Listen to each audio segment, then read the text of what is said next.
ధన్యవాదాలు. అదేవిధంగా ఈ ప్రత్యేకమైన బ్రీఫింగ్ను చూస్తున్న తెలంగాణ ప్రజలందరికీ కూడా మరొకసారి ధన్యవాదాలు తెలుపుతూ, మరి ఈరోజు తెలంగాణలో అరాచక శక్తులు రాజ్యం వెళ్తున్నాయి. 6 గ్యారంటీల పేరుతో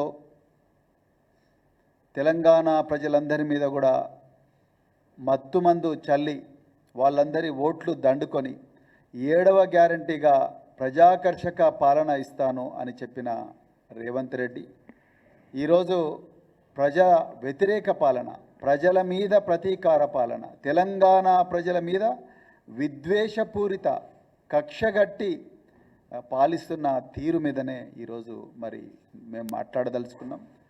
మరి ఈరోజు మరి ముఖ్యంగా తెలంగాణ ఉద్యమంలో అత్యంత కీలకమైన పాత్ర పోషించి మరి కేసీఆర్ గారికి వెన్నుదన్నుగా ఉండి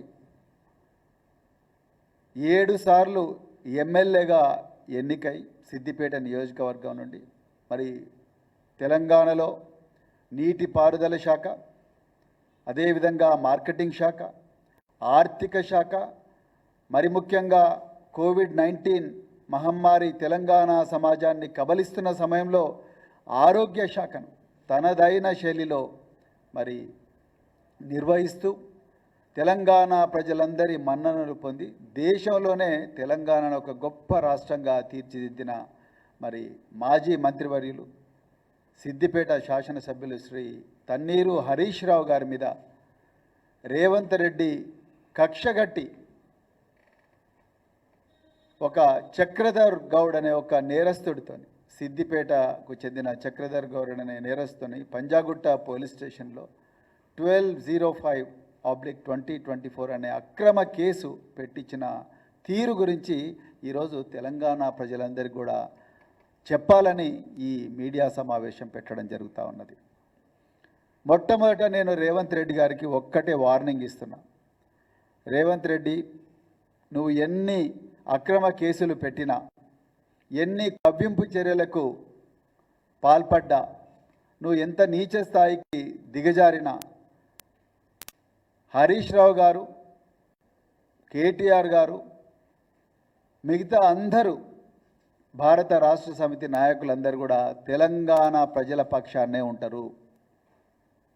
మీరు జైలుకు పంపించినా, ఉరికంబం ఎక్కించినా, ఇంకా ఏం చేసినా ఎంతోమంది పోలీస్ అధికారులను మీకు పావులుగా వాడుకొని కొంతమంది అత్యుత్సాహం చూపిస్తున్నారు. వాళ్ళ గురించి కూడా నేను ఒక 2 నిమిషాల తర్వాత చెప్తా.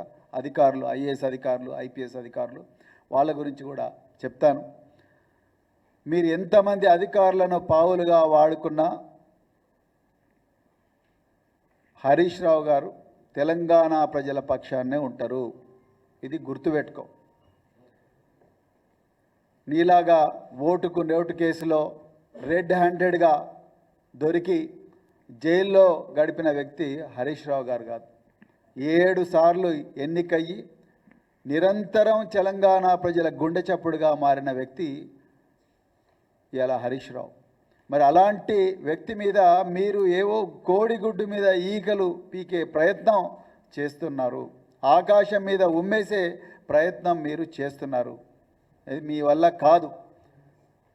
ఒకవైపు తెలంగాణ ప్రజలందరూ కూడా మరి హరీష్ రావు అందరూ కూడా తెలంగాణ ప్రజలందరూ ఒకవైపు ఉన్నారు, నువ్వు ఒక్కనివి ఒకవైపు ఉన్నావు. ఇలా తెలంగాణ ప్రజలను వాళ్ళ ప్రయోజనాల కోసం పోరాడుతున్న వ్యక్తి మీద ఎన్నో కేసులు పెడతా ఉన్నాం. మీరు 6 గ్యారంటీలు అమలు చేయకపోతే ప్రశ్నించినందుకు కేసులు పెట్టిండ్రు. మీరు ఎగవేతల మొత్తం ప్రజలందరికీ రుణమాఫీ ఇస్తామని చెప్పి, లేకపోతే రైతు భరోసా ఇస్తామని చెప్పి, ఇంకా రకరకాల మహిళలకు 2,500 రూపాయలు ఇస్తామని చెప్పి, వృద్ధులకు 4,000 రూపాయలు ఇస్తామని చెప్పి, అదేవిధంగా మీరు ఎన్నో ఇచ్చిన అలవిగాని హామీలన్నింటినీ కూడా ప్రశ్నిస్తున్నందుకు మీరు మొదట మిమ్మల్ని ఎగవేతల రెడ్డి, యనమల రేవంత్ రెడ్డి కాదు, ఎగవేతల రెడ్డి అంటే మానకొండూరు పోలీస్ స్టేషన్లో హరీష్ రావు గారి మీద కేసు పెట్టిండ్రు. అదేవిధంగా మీరు దేవుళ్ళ సాక్షిగా మహబూబ్నగర్ పోయి కురుమూర్తి దేవుడి మీద, వేములవాడ పోయి రాజరాజేశ్వర స్వామి వారి మీద, అదేవిధంగా హన్మకొండల ఇంకో దేవుడి మీద, అదేవిధంగా యాదాద్రి భువనగిరిలో మరి లక్ష్మీ నరసింహస్వామి దేవుడి మీద ఒట్టేస్తే హరీష్ రావు గారు పోయి ఆ దేవుడికి దేవాలయంలో పవిత్రమైన గర్భగుడిలో పూజ చేసి మీకు కనీసం జ్ఞానోదయం అన్నా కలగాలి, దేవుళ్ళ పేరు పెట్టుకుంటూ ఈ పాపాన్ని క్షమించు రేవంత్ రెడ్డిని అన్నందుకు యాదాద్రి పోలీస్ స్టేషన్లో హరీష్ రావు గారి మీద కేసులు పెట్టిండ్రు. ఎన్నో రకరకాల కేసుల్లో హరీష్ రావు గారి పేరును ఇరికించడానికి మీరు ప్రయత్నం చేస్తూ ఉన్నారు. కానీ మీకు ఎక్కడ కూడా ఆధారం దొరకడం లేదు అన్న కుట్రతోని ఆ చక్రధర్ అనే ఒక నేరస్తుని సహారాతోని మీరు పంజాగుట్టలో హరీష్ రావు గారి మీద 12/05/2024 డిసెంబర్లో కేసు పెట్టిండ్రు. ఇదంతా కూడా తెలంగాణ ముఖ్యమంత్రి, తెలంగాణ హోంమంత్రి రేవంత్ రెడ్డి డైరెక్షన్లోనే జరుగుతున్నది. నేను మళ్ళీ చెప్తున్నా, రేవంత్ రెడ్డి గారు మీరు ఎన్ని చేసినా మేము మాత్రం తెలంగాణ పక్షాన్నే ఉంటాం. ఈ కేసులు మమ్మల్ని కబలించలేవు. మాకు కేసీఆర్ గారు నేర్పింది, ఉద్యమం నేర్పింది ఒక్కటే, ఏం చేసినా రాజ్యాంగబద్ధంగా చేయాలి, చట్టబద్ధంగా చేయాలి, అంతే తప్ప అడ్డు దోవలు తొక్కొద్దు, నీలాగా అడ్డు దోవలు తొక్కొద్దనే మా మహనీయులు కేసీఆర్ గారు ఈ విషయాన్ని తెలంగాణలో ఉండే అందరు క్యాడర్లకు బోధించారు. మేము ఎట్టి పరిస్థితుల్లో కూడా ఆ దారి తప్పం. కానీ వాస్తవాలు తెలంగాణ ప్రజలకు తెలవాలనే ఈ పత్రికా సమావేశం పెట్టడం జరిగింది. ఇక అసలు విషయానికి వస్తే, నిన్నగాక మొన్న వంశీ అని సిద్దిపేటకు చెందిన ఒక వ్యక్తి, ప్రభుత్వ ఉద్యోగి, ఒక 3 నెలల పాటు మాత్రమే హరీష్ రావు గారి, ఆయన ఆరోగ్య శాఖలో ఉన్నప్పుడు హరీష్ రావు గారి ఓఎస్డి కింద ఒక ఎంప్లాయీగా పనిచేసిన వంశీకృష్ణను పంజాగుట్ట పోలీసులు నేను చెప్పిన ఈ చక్రధర్ పెట్టిన కేసును పరిశోధించే ప్రక్రియలో భాగంగా ఈ వంశీకృష్ణను పిలిపించి డీసీపీ విజయ్ కుమార్ గారు, ఏసీపీ మోహన్ కుమార్ గారు, వీళ్ళిద్దరు కూడా ఈ వంశీకృష్ణను నువ్వు హరీష్ రావు పేరు చెప్తావా చెప్పవా, లేకపోతే బిడ్డ నిన్ను ఖతం చేస్తాం అని చెప్పి నానా దుర్భాషలు, దుర్భాషలు అన్నీ కూడా ఇక్కడ ప్రజలందరూ చూస్తున్నారు కాబట్టి ఆ మాటలు మాట్లాడాను. నానా దుర్భాషలు ఆడుతూ నువ్వు ఆయన పేరు చెప్తే మంచిది బిడ్డ, లేకపోతే ఖతం అయిపోతావు, నీ ఉద్యోగం పోతుంది, అది పోతుంది, ఇది పోతుంది, తీవ్రంగా హింసించింది. ఈయన ఇన్వెస్టిగేషన్లో ప్రతి విట్నెస్కైనా నిందితులకైనా కోర్టు ఆయన పక్కన ఒక అడ్వకేట్ ఉండే అవకాశం ఉంటుంది, కానీ ఆ అడ్వకేట్ ఉండే అవకాశం కూడా ఇవ్వలేదు, ఆ లాయర్ ఉండే అవకాశం కూడా ఇవ్వలేదు. చివరికి ఈయన జైలుకు పోయి ఆ జైల్లో మరి నాకు అడ్వకేట్ అవకాశం ఎక్కడని ఇవ్వండి, నాకు ఏం తెలియదు, నాకు తెలియని విషయాలు నన్ను ఒప్పుకోమంటా ఉన్నారు. మాటికి హరీష్ రావు గారి పేరు, మచ్చా వేణుగోపాల్ రెడ్డి మాజీ vice chairman market committee Siddipet పేరు చెప్పి వేధిస్తూ ఉన్నారు అని చెప్పి ఆయన స్టేట్మెంట్ మెజిస్ట్రేట్మెంట్ ధర ఇచ్చేదాకా ఈ బయటి ప్రపంచానికి వీళ్ళు పెడుతున్న చిత్రహింసలు తెలవవు. నేను విజయ్ కుమార్ గారు, నేను కూడా ఐపీఎస్ ఆఫీసర్గానే పనిచేసిన. విజయ్ కుమార్ గారు మీరు కూడా ఐపీఎస్ ఆఫీసరే. మరి హైదరాబాద్ నగర పోలీస్ కమిషనర్ సిబి ఆనంద్ గారు కూడా ఒక ఐపీఎస్ ఆఫీసరే. డీజీపీ డాక్టర్ జితేందర్ గారు కూడా ఒక ఐపీఎస్ ఆఫీసరే. మరి ఒక ఐపీఎస్ ఆఫీసర్లు ఒక వ్యక్తి చేయని నేరాన్ని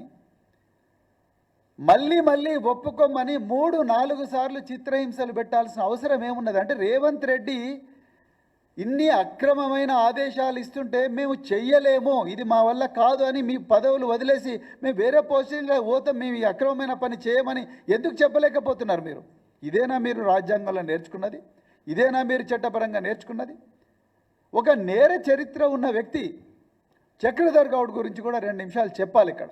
ఒకవైపు హరీష్ రావు గారు తెలంగాణ ఉద్యమంలో కీలక పాత్ర పోషించి రాత్రింబవళ్ళు ఒక ఉద్యమకారుడిగా పనిచేసి అదేవిధంగా 7 సార్లు భారీ మెజారిటీతో ఎమ్మెల్యేగా ఎన్నికై 2018లో అయితే 1,20,000 ఓట్ల మెజారిటీతోని ఎన్నికై అక్కడి నుండి మరి 4 సార్లు మంత్రిగా పనిచేసి ఎన్నో గొప్ప గొప్ప ప్రపంచంలో ప్రసిద్ధిగాంచిన కాళేశ్వరం లాంటి ప్రాజెక్టును దగ్గరుండి పూర్తి చేయించిన వ్యక్తి ఒకవైపు, మరోవైపు మరి చక్రధర్ మీద ఆయన ఎలక్షన్లో ఇచ్చిన అఫిడవిట్లలోనే మనం చూస్తే తెలుస్తుంది. 2006లోనే చక్రధర్ గౌడ్ మీద దొంగ నోట్ల కేసు ఉన్నది. 2006లో ఇంకొక దొంగతనం కేసు చక్రధర్ మీద ఉన్నది. 2014లో సైబర్ క్రైమ్ మోసాలు కేసు ఉన్నది. అదేవిధంగా 2019లో మహిళలపై దాడి కేసు ఉన్నది. 2020లో నిర్లక్ష్యపూరిత డ్రైవింగ్, అదేవిధంగా 2022లో సైబర్ క్రైమ్ మోసాలు, ఫోర్జరీ కేసు. ఎంత ఘోరం అయ్యా అంటే ఒక స్నేహితుడి భార్య మీద అత్యాచారం చేసిన కేసు. ఆ కేసులో సాక్షాత్తు మెజిస్ట్రేట్ ముందర 164లో వీడియో రికార్డింగ్ చేసింది. మెజిస్ట్రేట్ ముందర వీడియో రికార్డింగ్లో ఆ బాధిత మహిళ స్టేట్మెంట్ అంతా కూడా రికార్డింగ్ చేసిండ్రు. అదేవిధంగా 40,000 మందిని మోసం చేసిన కేసు. అదేవిధంగా కుటుంబంలో ఎంతోమంది ఇంకా రకరకాల విషయాలు ఉన్నాయి. కొన్ని ప్రైవేట్ విషయాలు చెప్పే కుసంస్కారం బీఆర్ఎస్ పార్టీ కాదు. కానీ ఇతని మొత్తం కూడా నేర చరిత్ర అంటే ఒక అత్యాచారం కేసులో, దొంగ నోట్ల కేసులో, అదేవిధంగా మరి ఎంతో 40,000 మంది నిరుద్యోగులను మరి ఫ్రాడ్ చేసిన కేసులో నిందితుడైన ఒక వ్యక్తి. ఇదేదో మేము సృష్టించిన కవిత్వం కాదు. ఇదంతా కూడా ఈ చక్రధర్ తన ఎలక్షన్ అఫిడవిట్లో ప్రకటించిన డేటానే మేము ఇవాళ ప్రజల ముందర ఉంచుతున్నాం. మరి అలాంటి చక్రధర్ ముందు హైకోర్టులో రిట్ వేస్తాడు, నాకు అన్యాయం జరిగింది అని చెప్పి. మళ్ళీ ఇదే రేవంత్ రెడ్డి చక్రధర్ను పిలిపించి, నువ్వు హైకోర్టులో వద్దు, నేను చెప్తున్నా, నువ్వు పోయి డీజీపీని కలువు అంటాడు. డిసెంబర్ 1వ తారీఖున అడిగిన డీజీపీని కలుస్తాడు. డిసెంబర్ 3వ తారీఖున డీజీపీని కలవంగానే డిసెంబర్ 3వ తారీఖు నాడు పంజాగుట్ట పోలీస్ స్టేషన్లో కంప్లైంట్ ఇస్తారు. చాలా ఎఫిషియెంట్ డీజీపీ గారు మన పోలీసులు.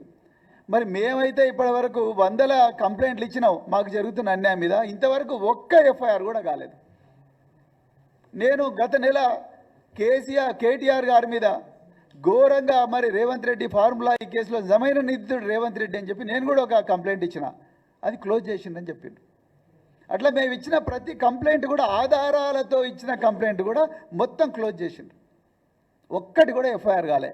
కానీ ఈ చక్రధర్ ఇచ్చిన మొత్తం అసత్యాల కంప్లైంట్, ఆయన కంప్లైంట్ చూస్తేనే అర్థమైపోతుంది, మొత్తం కూడా ఊహాగానాలు. ఒక్కరోజు కూడా హరీష్ రావు చక్రధర్ ఎప్పుడు కూడా భౌతికంగా కలుసుకోలేదు, ఎప్పుడు కూడా వీళ్ళిద్దరూ ఎలక్ట్రానికల్గా కూడా మాట్లాడుకోలేదు. ఒక వాట్సాప్లో కానీ, లేకపోతే ఒక ఎస్ఎంఎస్ ద్వారా కానీ, లేకపోతే ఒక వీడియో కాల్ ద్వారా కానీ, లేకపోతే ఒక వాయిస్ కాల్ ద్వారా కానీ, లేకపోతే ఒక ఫేస్బుక్ చాట్ ద్వారా కానీ, లేకపోతే ఇంకే విధంగా కూడా వీళ్ళిద్దరికి కూడా ఎక్కడ కూడా సంబంధం లేదు. కానీ ఈయన ఊహించండు, నాకు అది చేస్తారు ఇది చేస్తారని చెప్పి రకరకాల ఊహాగానాల అభూత కల్పనలన్నింటి కూడా కంప్లైంట్గా మార్చి రేవంత్ రెడ్డి ప్రోద్బలంతో కమిషనర్ ఆఫ్ పోలీస్ ఎండార్స్మెంట్ లేకుండానే పంజాగుట్ట పోలీస్ స్టేషన్లో కంప్లైంట్ ఇచ్చిండ్రు. 2 నిమిషాల్లో ఎఫ్ఐఆర్ అయిపోయింది. ఇంకా ఎఫ్ఐఆర్ కాగానే సంవత్సరం నుంచి ఇక చేస్తూనే ఉన్నారు, మొత్తం చేస్తూనే ఉన్నారు. ఎక్కడ కూడా ఏం దొరుకుతలేదు వీళ్ళకి. దానితో పాటు ఈ ఏమాత్రం సంబంధం లేని ప్రభుత్వ ఎంప్లాయీ ఈ వంశీకృష్ణను తీసుకొచ్చి ఇప్పుడు హరీష్ రావు పేరు చెప్పమని అంటున్నారు. ఇక ఈ వంశీకృష్ణ వేధింపులు తాళలేక ఆయన బాధ ఎవరు ఇంటలేరని చెప్పి ఆయన మెజిస్ట్రేట్ ముందర నిన్న వాంగ్మూలం ఇచ్చిండండి. ఆయన లాయర్ సమక్షంలో మెజిస్ట్రేట్ ముందర వాంగ్మూలం ఇచ్చిండు. మరి ఆయన చాలా క్లియర్గా చెప్పాడు. ఒక 2 నిమిషాలు తెలంగాణ పిల్లలకు తెలవాలి కాబట్టి నేను చెప్తా ఉన్నా ఈ విషయం. నేను పోలీసుల ముందర ఏమీ చెప్పలేదు, పోలీసు కేసులో ఏముంది చదివి వినిపించలేదు. అదేవిధంగా మరి 15 ఫిబ్రవరి 2025 రోజు నాడు హైకోర్టు ఆదేశానుసారం ఎంక్వైరీ కోసం పంజాగుట్ట పోలీసుల ఎదుట హాజరైన ఆ రోజు నన్ను ఏసీపీ మోహన్ కుమార్ గారు మరియు డీసీపీ విజయ్ కుమార్ గారు, నువ్వు ఫోన్ ట్యాపింగ్ విషయంలో నువ్వు మచ్చా వేణుగోపాల్ రెడ్డి హరీష్ రావుకు వ్యతిరేకంగా వాంగ్మూలం ఇవ్వకపోతే నీ లైఫ్ ఈరోజు రాత్రి లోపల లేకుండా చేస్తా, మరియు నీ ఉద్యోగం లేకుండా చేస్తారా అని చెప్పి ఇక ఈ యొక్క బూతు మాట మాట్లాడారు. అది నేను మాట్లాడకూడదు. సో మాట్లాడి అని విపరీతమైన బూతులు తిడుతూ నన్ను నరకం చూపించారు. చనిపోయిన మా నాన్నగారిని కూడా దుర్భాషలు ఆడినరు, నా సంతకాలు తీసుకున్నారు, కనీసం కేసు గురించి వివరాలు చెప్పకుండా సంతకాలు తీసుకున్నారు. మా లాయర్ గారికి చూపించైనా సంతకం చేస్తా అంటే కనీసం లాయర్ను కూడా మరి దగ్గరికి రానివ్వలేదు, లాయర్కు ఉండే అవకాశం కూడా నాకు ఇవ్వలేదు. డీసీపీ విజయ్ కుమార్ గారు నన్ను పదే పదే బూతులు తిడుతూ వారి వివరాలు అంటే మచ్చ వేణుగోపాల్ రెడ్డి, అదేవిధంగా హరీష్ రావు పేర్లు చెప్తేనే నీ ఉద్యోగం ఉంటుంది, లేకపోతే మాత్రం నీవు కథమైపోతావని చెప్పేసి, నువ్వు లేకపోతే 3rd డిగ్రీ పెడతావని చెప్పేసి కూడా శనివారం నాడు భయపెట్టించిండ్రు అని చెప్పేసి ఆయన సాక్షాత్తు మరి ఆయన స్టేట్మెంట్ అఫిడవిట్ ఇచ్చిండండి. దాని మీద జైల్ సూపరింటెండెంట్ ఎవరైతే జైలర్ ఎవరైతే ఉన్నారో, central prison Chanchalguda jail superintendent ఎవరైతే ఉన్నారో ఆయన అటెస్ట్ కూడా చేసిండు. ఇది ఇక్కడ జరుగుతున్న వ్యవహారం. ఇది మన వంశీకృష్ణ ఇచ్చిన అటెస్ట్మెంట్, ఇది ఆయన అఫిడవిట్. ఇప్పుడు నేను ఏం చెప్తున్నా అంటే అసలు ఐపీఎస్ ఆఫీసర్లకు నిజంగా చట్టం ఏం చెప్తున్నది, మీరు highest leaders of the force, IAS కానీ ఐపీఎస్ కానీ మీరు చేయాల్సిన పని ఏంది, మీరు చేస్తున్న పని ఏంది? ఎవరో ఊహాగానాలతోని ఎఫ్ఐఆర్ అదంతా ఇచ్చేసే వరకు మొత్తం కూడా మరి ఎఫ్ఐఆర్ అయిపోతుంది. దాంట్లో ఆయన ఇచ్చిన ఊహాగానాలన్నీ కూడా నిజాలుగా చేయాలని ప్రయత్నం చేస్తున్నారా, లేకపోతే నిజమేందో తెలుసుకోవాలని ప్రయత్నం చేస్తున్నారా? ఇలా మరి తెలంగాణ పోలీసులు చెప్పాల్సిన అవసరం ఉన్నది.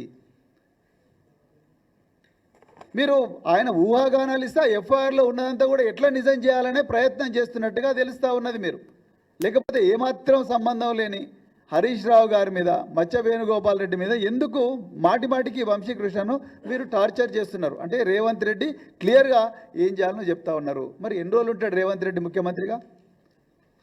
ఎన్ని రోజులు ఈ కాంగ్రెస్ పార్టీ అధికారంలో ఉంటుంది?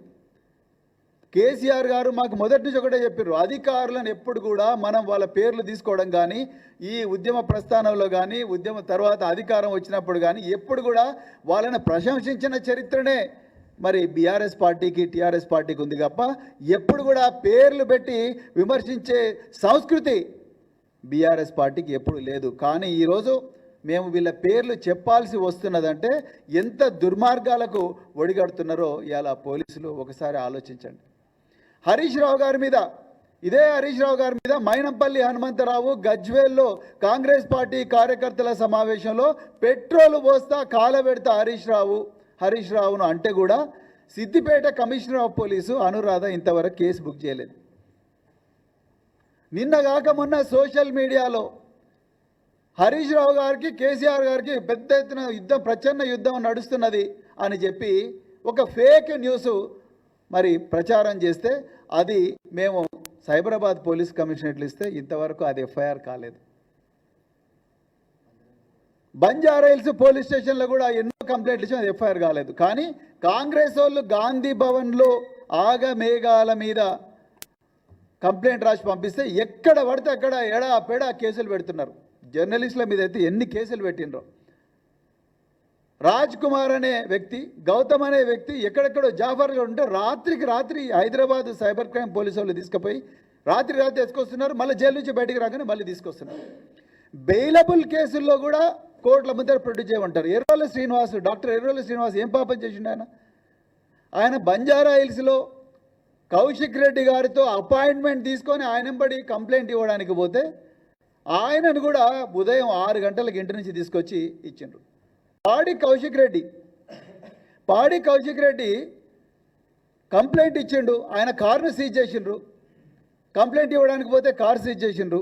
అదేవిధంగా ఆయన సెల్ ఫోన్ కూడా సీజ్ చేసిండ్రు. ఇంకా గమ్మతైన విషయం ఏంటంటే సెల్ ఫోన్ ఎందుకు సీజ్ చేసిండ్రు నేను పోలీసు వాళ్ళని అడిగితే అసలు తెలంగాణ ప్రజలు ఆశ్చర్యపోయే విషయం ఏంటంటే సెల్ ఫోన్ ఎందుకు సీజ్ చేసిండ్రంటే ఈయన సెల్ ఫోన్లో హరీష్ రావు దగ్గర నుంచి ఏమైనా మెసేజ్లు వచ్చినాయా, కేటీఆర్ దగ్గర నుంచి ఏమైనా మెసేజ్లు వచ్చినాయా, వచ్చి వీళ్ళు రాజ్యం మీద, రేవంత్ రెడ్డి మీద కంప్లైంట్ ఇవ్వమని వీళ్ళు ఏమన్నా మెసేజ్ ఇచ్చిండ్రా కౌశిక్ రెడ్డికి అని చెప్పి ఒక ఎమ్మెల్యే కౌశిక్ రెడ్డి, మిగతా వాళ్ళే ఒక ఆయన రాష్ట్ర పార్టీకి వర్కింగ్ ప్రెసిడెంట్, మాజీ మంత్రి, ఇంకొక మాజీ మంత్రి, వీళ్ళిద్దరూ నువ్వు పోయి వెంటనే పోలీస్ స్టేషన్లో కంప్లైంట్ ఇవ్వని ఆయనకి ఎస్ఎంఎస్ ఇచ్చినట్టు రాజ్యం మీద తిరుగుబాటు చేయండి అని ఏమైనా కంప్లైంట్ ఇచ్చినాని ఆయన సెల్ ఫోన్ గుంజుకుంటారంట. ఒక ఎమ్మెల్యే, ప్రజల చేత ప్రత్యక్షంగా ఎన్నుకోబడ్డ ఎమ్మెల్యే ఫోన్కు కూడా ఇక్కడ తెలంగాణలో రక్షణ లేదు.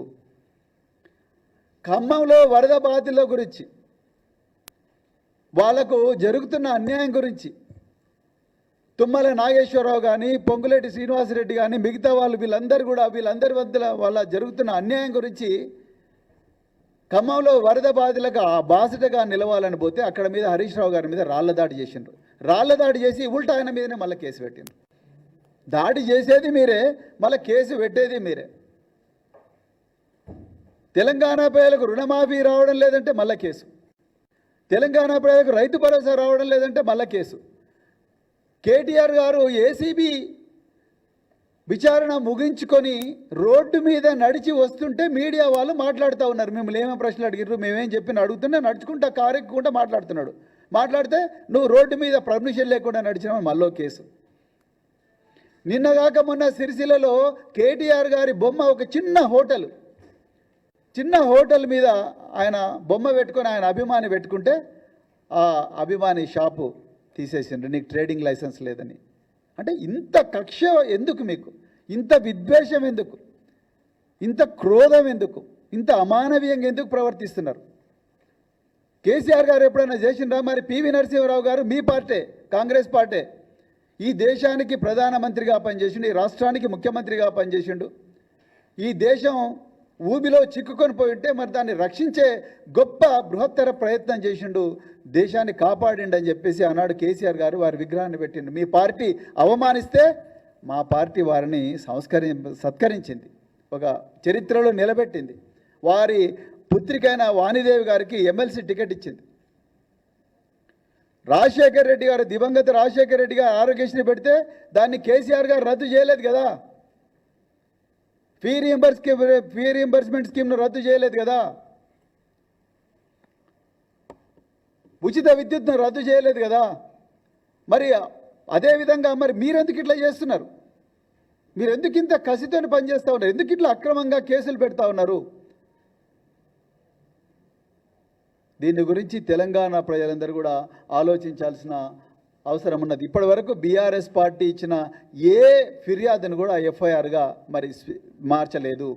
ఇలా మేము డీజీపీ గారిని కూడా కలవబోతున్నాం. ఈ అధికారులు ఎవరైతే ఉన్నారో ఈ విజయ్ కుమార్ గారు, అదేవిధంగా మరి ఏసీపీ మోహన్ కుమార్ గారు, ఇంకెవరైతే పోలీస్ అధికారులు ఉన్నారో మరి నేను అందరికీ చెప్తున్నా, మేము ఏ అధికారికి కూడా మళ్ళీ చెప్తున్నామో మాకు కేసీఆర్ గారు ఒక్కటి చెప్పినారు, ఏ ప్రభుత్వం ఏ పార్టీ అధికారంలో ఉన్నా మనం అదే అధికారులతోనే పని చేయించుకోవాల్సి ఉంటుంది.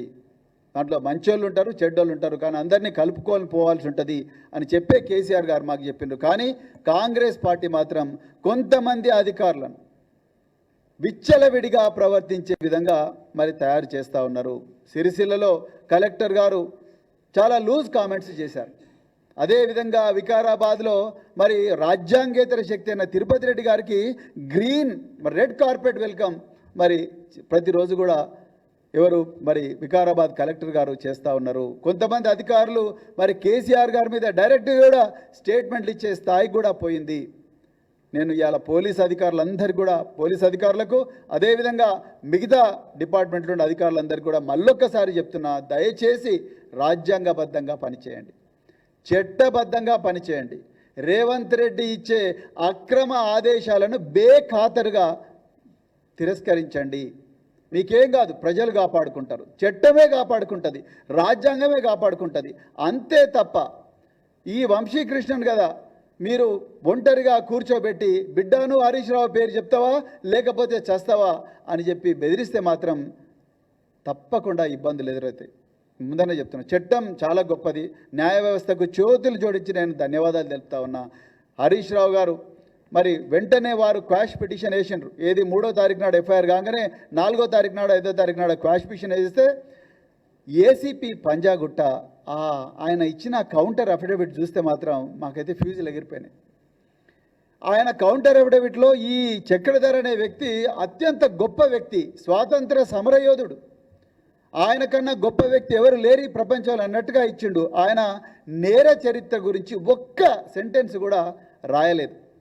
ఒక వ్యక్తి కంప్లైంట్ ఇచ్చినప్పుడు ఆయన యాంటీసిడెంట్స్ అయితే వెరిఫై చేస్తాం కనీసం, మరి ఏసీపీ పంజాగుట్ట ఆయన యాంటీసిడెంట్స్ కూడా వెరిఫై చేయలేదు. ఆయన ఎన్ని కేసులు ఉన్నాయి? కిడ్నాప్ ఫర్ ర్యాన్సమ్, అదేవిధంగా జాబ్ ఫ్రాడ్, అదేవిధంగా SC ST prevention of atrocities case, ఇవన్నీ ఉన్నప్పుడు ఆయనకి ఏమీ లేదని చెప్పిండు.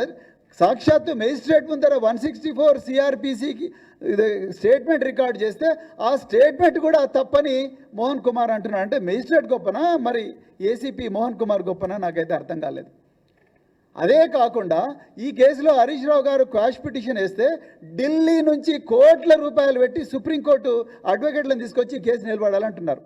కానీ ఈ దేశంలో న్యాయ వ్యవస్థ ఇప్పటికి కూడా సజీవంగా ఉన్నది కాబట్టే, న్యాయ వ్యవస్థలో ఇప్పటికి కూడా విలువలు ఉన్నాయి కాబట్టే ఇలా న్యాయ వ్యవస్థలో మరి తెలంగాణ ప్రజలకు ఊరట దొరుకుతూ ఉన్నది.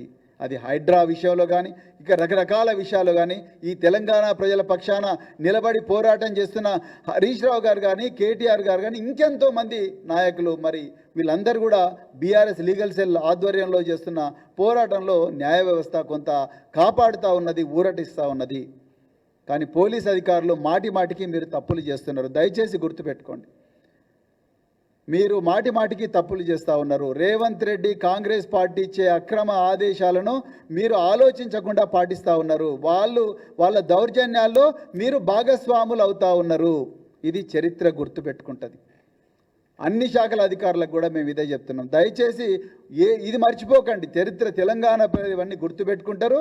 రాబోయే రాజ్యంలో తప్పకుండా రాబోయే పాలనలో ఈ అక్రమాలు, ఈ దౌర్జన్యాలు చేసిన అధికారుల మీద తప్పకుండా చట్టపరంగా చర్యలు అయితే డెఫినెట్గా ఉంటాయి. అందుకొరకు నా రిక్వెస్ట్ ఏంటంటే ఆఫీసర్లకు మీరు దయచేసి అక్రమ ఆదేశాలను పాటించకండి. తెలంగాణ ప్రజలందరూ కూడా ఈ అక్రమ కేసుల గురించి ఆలోచించాలి. ఈరోజు హరీష్ రావు గారి మీద కేసులు పెట్టిండ్రు, నిన్న కేటీఆర్ గారి మీద కేసులు పెట్టిండ్రు, రేపు నీ మీద పెడతారు, రేపు నా మీద పెడతారు.